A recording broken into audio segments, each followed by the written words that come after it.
Well, hola people, konnichiwa. Berikan bersama saya Alfian di channelnya Kudetek. Oh ya lupa, ini barangnya cok. Axio ini agak lucu ya. Dikala pabrikan lain nge-refresh produknya dengan spesifikasi yang lebih baru, tapi Axio Hype 5 AMD X3 yang JKT48 Special Edition ini malah kebalik gitu loh. Yang kemarin pakai Ryzen 5 5500U, yang sekarang malah downgrade pakai Ryzen 5 3500U. Kok bisa, bre? Ya kan? Tapi tenang dulu ya kan, jangan langsung pada protes. Tentu harganya makin murah kan harusnya bang. Ya bener ya kan, biar seluruh lapisan masyarakat bisa beli produk ini bang gitu ya kan. Dan tentunya kalian nggak perlu khawatir soal after sales-nya dari brand lokal yang satu ini ya. Soalnya udah ada garansi ADP atau Accidental Damage Protection selama 1 tahun. Dan garansi ADP-nya Axio juga nggak nanggung-nanggung ternyata ya kan. Udah termasuk resiko kehilangan juga gitu atau kemalingan ya kan. Gokil ya bang. Antum bayangin aja ya kan. Laptop ini harganya cuma 4 jutaan aja. Tapi udah dapat garansi ADP yang menjadikan Axio Hype 5 AMD X3 Wota Edition ini jadi laptop 4 jutaan terbaik untuk saat ini di pasaran, bre. Apakah real laptop ini menyandang sebutan laptop 4 jutaan terbaik? Let's go, kita ulas. Tapi sebelum itu, kita unboxing dulu ya kan. Dapat apa aja nih ya kan buat Wota Edition ini? Kita coba lihat dari packagingnya ya. Kita bisa lihat di sini ada Axio X JKT48 Special Edition ini stiker. Harusnya boxnya sih masih sama ya kan. Terus di bagian belakang juga sama juga Axio X JKT48 Special Edition juga. Hype 5 AMD, terus ada logo Radeon nama Ryzen 5 ya kan. Style X Performance. Belakangnya nih ada spesifikasinya. MyBook Hype 5 AMD X3, 14 inci 8GB RAM DDR4, 256GB NVMe storage ya kan. Tapi tenang, nanti kita ada coba performance-nya pakai RAM dual channel ya kan. Oke, kita coba buka. Dan jarang sih kita unboxing laptop, tapi karena memang ini Wota Edition atau Special Edition, kita coba unboxing. Banyak sekali ini apanya bang. Ini enak nih dipajang nih ya kan. Biasanya kalau dus laptop kan cuma ya udahlah ya kan, box kardus Indomie, tapi ini bisa nih enak dipajang nih ya kan. Pertama kita coba bahas perincilannya dulu sebelum kita masuk ke laptop ya kan. Masih ada kaset ya ternyata ya. Kira udah ditinggalkan gitu loh kayak. Karena memang kan nggak ada DVD-nya nggak sih laptop-laptop sekarang cok. Kayak buat apa gitu loh. Ya mending dikasih flash disk lebih berguna sih menurutku sih, masih bisa dipakai nextnya gitu loh. MyBook Hype AMD series. Oke, nah ini nih yang bikin Hype 5 X3 Special Edition karena ini kolaborasi dengan JKT48 ini. Kalian bisa lihat di sini ada foto-foto para member dari JKT48, bre, ya kan. Ini ada stikernya juga dan ada ini kartu e-tol atau apa nih? Coba kita buka ya. Nah, photocard ini kalian bisa dapatkan ketika kalian membeli produknya Axio yang terbaru ini ya, yang kolaborasi dengan JKT48 ya kan. Di sini bukan cuma dapat photocardnya doang, di sini ada apa sih ini? Penasaran maksudnya kalau emang ini e-tol kan masih bisa dipakai. Kucing. Berisik aja kucing. Kita coba cek pakai marketplace ya NFC-nya. Apakah dia bisa?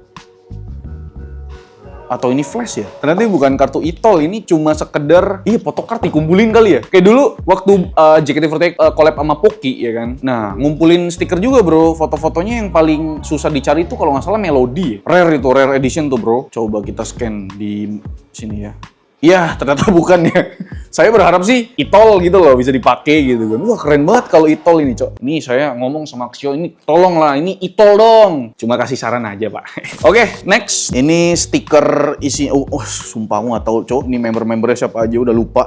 Ya, mungkin kalian yang tahu nih, dari yang paling atas ke kanan nih siapa ini gitu ya. Aku sih taunya cuma Z doang. Mungkin kayaknya aku harus tanya temenku sih, bro. Karena dia Wota garis keras, Cok. Nah, nih, Cok, dapat 12 stiker sama ini dapat stiker Axio X JKT48 ya, Special Edition. Oke, itu yang spesial dari packagingnya atau di paket pembelian dari Axio Hype 5 X3 ya. Dan sekarang kita masuk ke, ini kayaknya harusnya sih chargernya sih ya. Oh ya, adapter charger. Kita lihat agak ringan sih ya, agak ringan nih bre. Axio adapter maksimalnya tuh di 65 watt ya. Berarti ini nggak begitu memberatkan di tas ya. Nah, next ini baru laptopnya guys. Laptopnya yang paling penting di sini karena apakah ada perbedaan dari unit Hype 5 yang pernah kita review? Apakah dia ada stiker-stikernya? Polosan aja ya bre. Tidak ada yang begitu di show off gitu kan. Mungkin kenapa kita dapat stiker dan photocard di sini? Ini untuk ditempel kali ya bro, ini untuk ditempel di bagian laptopnya. Di bagian belakang biasanya kan laptop-laptop tuh ada banyak stiker. Nah, kalau kalian Wota parah akut ya kan, ini bisa ditaruh di belakang laptopnya gitu.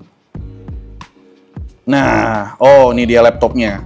Ini ada stiker dari spesifikasinya ya. Ada Ryzen 5 3500U, backlit keyboard. Wow, 14 inci IPS Type C, dual slot RAM DDR. Oh, bisa di-upgrade. Oh iya, kita ada RAM untuk upgrade nanti. Dan ini kita kelocok-kelocokin semua. Oke nih, Bre. Udah hidup ya kan, dan langsung dikasih tampilan foto para member JKT48 ya kan. New era. Lagi-lagi saya nggak tahu nih nama membernya siapa ya. Ya kalian bisa nanti lihat aja, Bang, itu nama membernya ini, Bang. Ntar kita cek IG-nya, ya kan.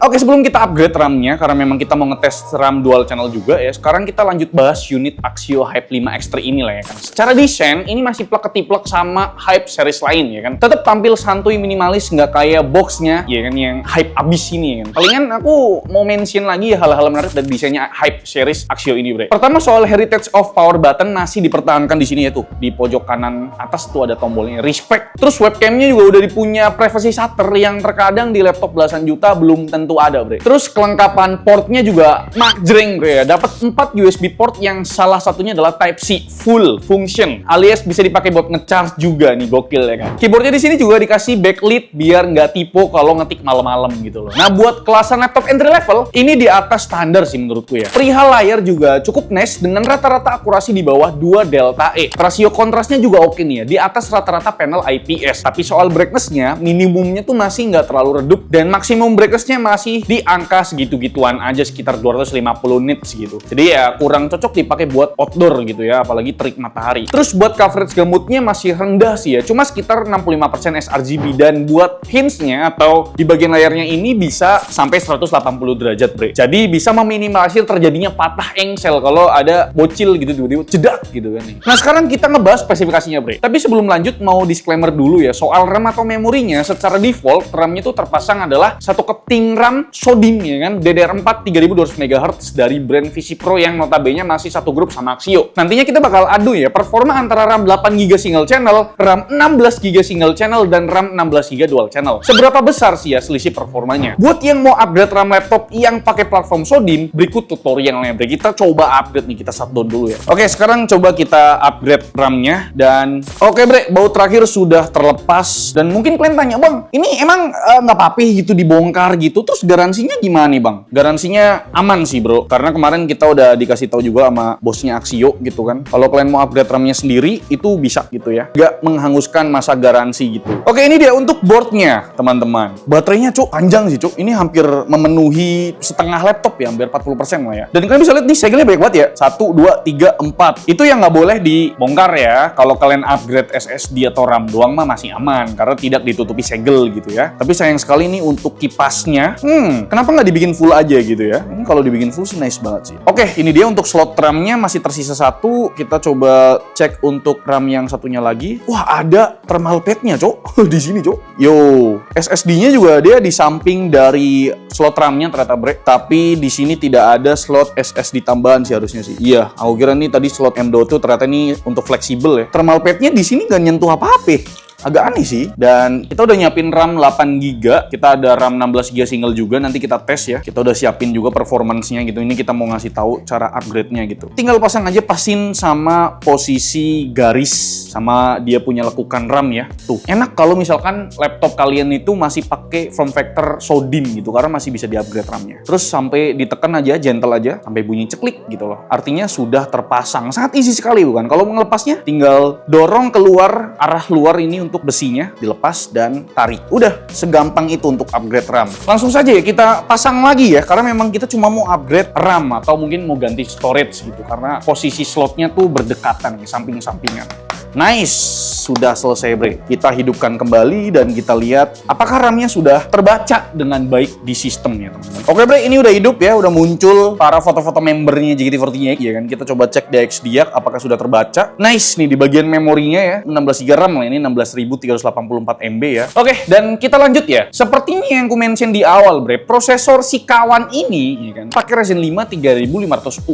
Dari segi fabrikasi, prosesor ini masih pakai Zen Plus 12 nanometer prosesor yang umurnya udah 6 tahunan, ya kan? Terus jumlah core-nya pun masih 4 core 8 thread, dan buat clock speed-nya mentok di 3,7 GHz. Tapi di kelas laptop 4 jutaan, jelas ini yang terbaik. Cek aja ya, dari brand-brand global macam HP, Asus, dan Acer, palingan cuma dikasih Intel Celeron, ya kan Pak? Yang bisa deketin Hype 5 X3 ini palingan cuma Work Pro dari lokalan sebelah, ya kan? Itu pun pakai Intel Core i5 yang iGPU-nya kita tahu sama tahu lah, ya kan, iGPU Intel gimana. Next, buat iGPU-nya yang bakal jadi andalan laptop ini buat ngelawan laptop 4 jutaan lain di pasaran, ini GPU yang sama dengan Ryzen 7 5700U di unit Axio Hype 7, yaitu Radeon Vega 8. Salah satu APU legendaris pada masanya, bre. Cuma yang bikin beda ada di bagian clock speed-nya. Yang ini cuma 1200 MHz aja, sedangkan yang ada di Ryzen 7 5700U lebih kenceng, bre. Up to 1900 MHz. Dan buat storage-nya masih sama aja ya, pakai M.2 NVMe PCIe Gen 3 dengan kapasitas 256GB yang speed-nya masih terbilang mid-range kalau pakai standar PCIe Gen 3. Karena cuma ada satu slot M.2 di sini, jadi kalian cuma bisa ya ngeganti gitu ya kan, yang tadi udah kita kasih tahu gitu. Dan perlu diperhatikan, belinya yang NVMe PCIe Gen 3 aja, jangan yang Gen 4 apalagi Gen 5 gitu loh, biar nggak mubazir lah, kan mahal juga tuh. Lanjut soal baterainya, kapasitasnya tuh 45,6 Wh, terlihat kecil emang buat prosesor kepala 5, tapi ternyata awet coy. Di pengujian kita bisa bertahan sampai 7,5 jam, ya kan, karena cuma Ryzen 5 3500UU, itu artinya low voltage lah gitu kan. Kalau buat penggunaan casual, jelas ini lebih awet lagi ya kan. Tapi buat charging time-nya agak lelet ya, soalnya cuma bermodal adapter dengan rating 65 watt. Ngecharge-nya butuh waktu 2,5 jam tuh, dari awal kosong sampai full. Kalau dengan prosesor yang cukup berumur, Axio udah ngasih Windows 11 buat operating sistemnya. Kalian bisa pilih, bre, mau yang kondisinya DOS ataupun yang udah diaktifasi tuh. Tinggal sesuaikan aja sama budget kalian, karena bisa lebih murah kalau kalian pilih yang DOS. Dan buat cooling sistemnya, tentu masih sama kayak unit Hype series lain yang konfigurasinya cuma satu buah kipas dan satu buah heat pipe. Kalau sesimpel itu, nyatanya udah cukup banget buat nanganin si Ryzen 5 3500U-nya. Pas kondisi idle, suhunya emang cukup anget ya, nyentuh 45 derajat Celcius dengan TDP hanya 4 watt. Sedangkan gambaran suhu buat penggunaan casual atau office, kita tes dengan running PC Mark, hasilnya suhunya tuh naik menjadi 61 derajat Celcius dengan TDP hanya jalan di 10 watt. Dan buat suhu tertingginya, kita running Cinebench R23. Suhu maksimalnya menyentuh 71 derajat Celcius dengan TDP 15 watt. Dan buat suhu permukaannya tentu adem ayem hampir di semua area. Yang cukup hangat cuma di sisi kanan atas keyboard dengan hotspot cuma di 42 derajat Celcius pas running PC Mark, bre. Oke, sekarang kita masuk ke pembahasan yang lebih serius ya, itu pembahasan performa. Dimulai dari performa prosesor. Dari tabel Cinebench R15 ini kalian bisa simpulkan gak ada peningkatan yang signifikan antara RAM 8GB single channel, 16GB single channel, dan 16GB dual channel. Perbedaan skornya cuma terpaut masing-masing 4 poin aja. Sedangkan di tabel Cinebench R20 berikut, performa RAM 16GB dual channel baru sedikit berasa naik sekitar 3%-an, bre. Tapi emang baru berasa pas udah masuk ke pengujian GPU. Contohnya di tabel 3D Mark Firestrike sebagai berikut ya. Performa saat pakai RAM 16GB dual channel meningkat up to 42% dari performa RAM 8GB single, dan meningkat up to 22% dari performa RAM 16GB single. Peningkatan yang sama juga terlihat di tabel 3D Mark Time Spy berikut ya. Persentasenya terlihat identik, bre. Tadi itu kan angka-angka ya benchmark sintetis lah ya kan. Kalau kita tes yang lebih real gimana nih? Kita coba lakukan render video berdurasi 1 menit di Premiere Pro, hasilnya tentu performa RAM 16GB dual jadi yang terkencang. Cuma butuh waktu 39 detik aja. Unggul 14 detik atau sekitar 36% dari RAM 16GB single, dan unggul 21 detik atau sekitar 54% dari RAM 8GB single. Wah, ini bahkan peningkatannya lebih tinggi ketimbang benchmark sintetis tadi, bre. Tapi gimana nih untuk peningkatan di segi gaming testnya? Apakah segokil rendering test tadi? Sebelum itu kita disclaimer dulu, bre. Dari keempat game yang bakal kita compare, cuma game GTA 5 yang ada mode benchmarknya. Jadi buat game Dota 2, Valorant, dan Genshin Impact mungkin aja selisih performanya kurang akurat ya. Karena memang perlu dimainin manual tanpa benchmarking gitu loh. Di game GTA 5 ini kita tes di resolusi 720p rata kiri. Hasilnya peningkatan FPS-nya nggak begitu signifikan. Performa RAM 16GB dual cuma naik 7 FPS aja jika dibandingkan RAM 8GB single. Begitupun di game Dota 2 yang kita tes di preset rata kiri dengan 60% screen render. Selisih performanya juga mentok di 7 FPS aja. Lanjut ke game Genshin Impact, di game ini lumayan berasa improvementnya dari penggunaan RAM 16GB dual yang bisa kasih FPS ekstra up to 11 FPS dari penggunaan RAM 8GB single. Sedangkan di satu-satunya game yang kita mainkan di Full HD 1080p yaitu Valorant, peningkatan FPS-nya lumayan oke nih. Kita bisa dapat 9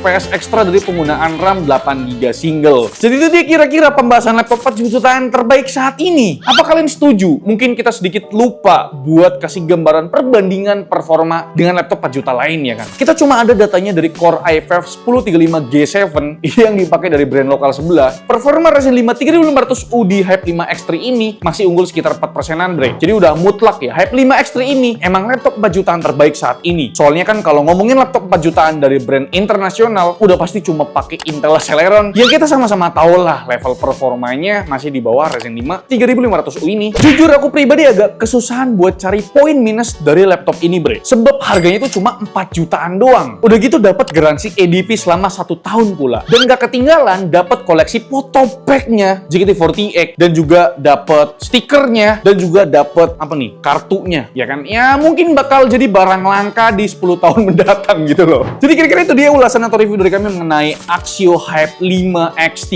ini yang special edition kolaborasi dengan GT40X. Gimana menurut kalian? Coba tulis di kolom komentar. Like video ini kalau kalian suka, dislike kalau kalian jelek, dan jangan lupa untuk tekan tombol subscribe buat kalian yang belum subscribe channel ini. Selvian Silakos mengucapkan terima kasih, sampai jumpa di video selanjutnya. Bye bye.